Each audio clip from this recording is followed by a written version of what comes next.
ನಾಮಕ್ಕೆ ಸ್ತೋತ್ರ ಉಂಟಾಗಲಿ.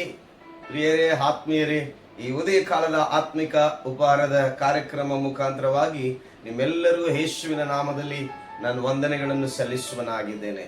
ಸ್ನೇಹಿತರೆ, ಆತ್ಮೀಯರೇ, ಈ ಉದಯ ಕಾಲದಲ್ಲಿ ಕರ್ತನಾಗಿರುವ ದೇವರು ಪ್ರತಿನಿತ್ಯವೂ ನಮ್ಮನ್ನು ಆತನ ಸತ್ಯದ ಮಾರ್ಗದಲ್ಲಿ ನಡೆಸುವಂತ ಜೀವವುಳ್ಳ ಮಾತುಗಳಿಂದ ಈ ದಿನ ಕೊಟ್ಟಂತ ಮಾತಿನ ಪ್ರಕಾರವಾಗಿ ನಾವು ಜೀವಿಸುವುದಕ್ಕೆ ದೇವರು ಕೊಟ್ಟ ವಾಕ್ಯವನ್ನು ನಾವು ಧ್ಯಾನ ಮಾಡಿಕೊಳ್ಳೋಣ. ಪ್ರಿಯ ಸ್ನೇಹಿತರೆ, ದೇವರು ಕೊಟ್ಟಂತ ವಾಕ್ಯ ಸತ್ಯವೇದದಲ್ಲಿರುವಂತ ಕೀರ್ತನೆ ಎಂಬ ಪುಸ್ತಕದಲ್ಲಿರುವ 37ನೇ ಕೀರ್ತನೆ, ಅದರಲ್ಲಿ 22ನೇ ವಚನ ಹೀಗೆ ಹೇಳುತ್ತದೆ: ಯೆಹೋವನ ಆಶೀರ್ವಾದವು ಯಾರಿಗಿರುವುದೋ ಅವರು ದೇಶವನ್ನು ಅನುಭವಿಸುವರು, ಆತನ ಶಾಪವು ಯಾರಿಗಿರುವುದೋ ಅವರು ತೆಗೆದು ಹಾಕಲ್ಪಡುವರು.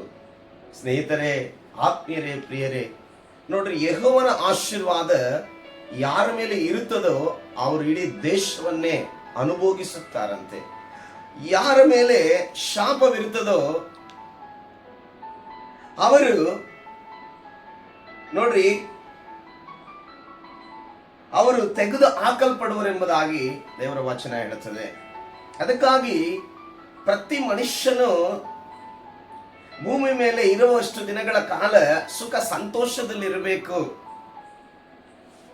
ತಾನು ಊಹಿಸಲಾರದನ್ನು ಕೂಡ ತಾನು ಅನುಭವಿಸುವ ಮಟ್ಟಿಗೆ ಜೀವಿಸಬೇಕು ಅಂದ್ರೆ ದೇವರ ಆಶೀರ್ವಾದ ಖಂಡಿತ ಬೇಕೇ ಬೇಕು.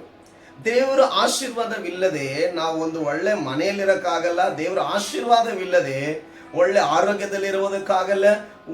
ದೇವರ ಆಶೀರ್ವಾದ ಇಲ್ಲದೆ ನಾವು ಒಳ್ಳೆ ಆಹಾರವನ್ನು ಭುಜಿಸುವುದಕ್ಕಾಗೋದಿಲ್ಲ.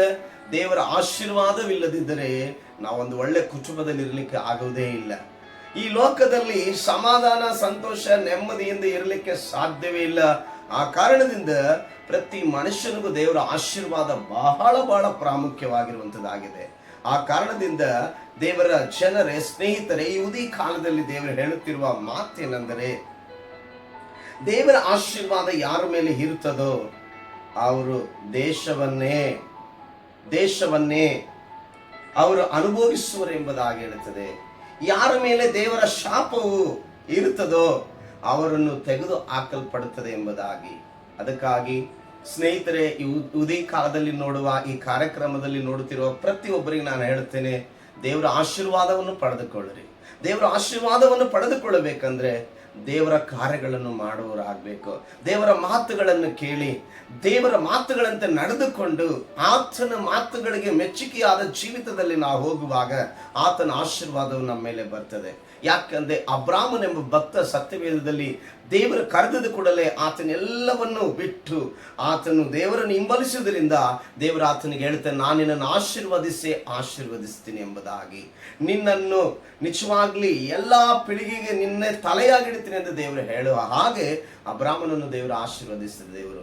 ಅಬ್ರಾಮನು ಯಾವ ರೀತಿಯಲ್ಲಿ ತನ್ನ ಕುಟುಂಬದಲ್ಲಿರುವಂತ ಎಲ್ಲವುದನ್ನು ಬಿಟ್ಟು ಬಂದನು, ಅದರಂತೆ ನಮ್ಮ ಲೌಕಿಕವಾದ ದೇವರಿಗೆ ಇಷ್ಟವಿಲ್ಲದ ಕಾರ್ಯಗಳನ್ನು ಬಿಟ್ಟು ನಾವು ಬರುವಾಗ ಖಂಡಿತವಾಗಿಯೂ ದೇವರ ಆಶೀರ್ವಾದ ನಮ್ಮ ಮೇಲಿರುವಂತದ್ದಾಗಿದೆ. ಅದಕ್ಕಾಗಿ ಯೆಹೋವನ ಆಶೀರ್ವಾದ ಎಲ್ಲರಿಗೆ ಬೇಕಾಗಿದೆ.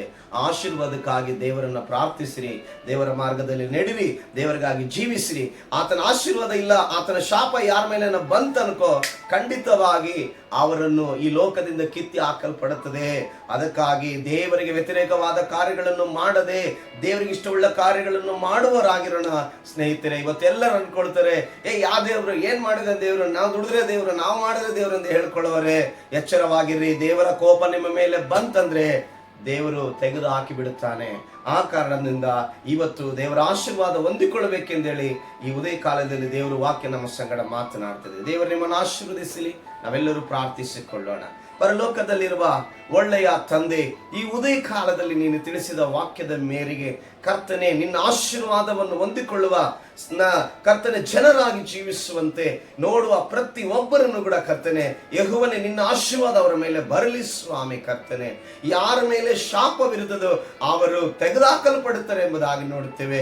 ಯಾರ ಮೇಲೆ ದೇವರ ಆಶೀರ್ವಾದವಿರುತ್ತದೆ ಅವರು ದೇಶವನ್ನೇ ಅನುಭವಿಸ್ತಾರೆ ಎಂಬುದಾಗಿ ನಾವು ನೋಡುತ್ತೇವೆ. ಅದರಂತೆ ಇವತ್ತು ನಿನ್ನ ಮಕ್ಕಳು ನೀನು ಆಶೀರ್ವದಿಸುವವರು ದೇಶವನ್ನೇ ಅನುಭವಿಸಿರುವಂತದ್ದು ನಾವು ಸತ್ಯವೇದದಲ್ಲಿ ಲೋಕದಲ್ಲಿ ನೋಡ್ತಾ ಇದ್ದೀವಿ ದೇವರೇ.